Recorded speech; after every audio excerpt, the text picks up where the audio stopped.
Does the iPhone 14 support dual physical SIM card? Now, whether your iPhone 14 supports two SIM cards or not will depend on where you buy them from.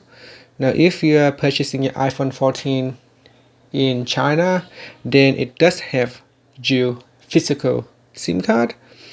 If you purchase them elsewhere outside of the United States, you will only get one single physical SIM card and one additional embedded SIM, eSIM, on your device.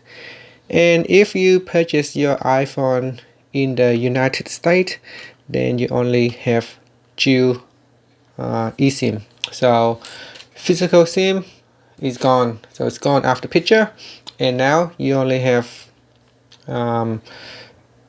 dual eSIM, embedded SIM, and you need to set them up from settings, either from a QR code provided by your network provider or through a special code. And so yeah, depending on where you get your device from, iPhone does support dual SIM, but they are embedded, or one embedded and one physical SIM. Otherwise, if you purchase the iPhone in China, then you can have a dual physical SIM card. And that's it. Thank you for watching this video. Please subscribe to my channel for more videos.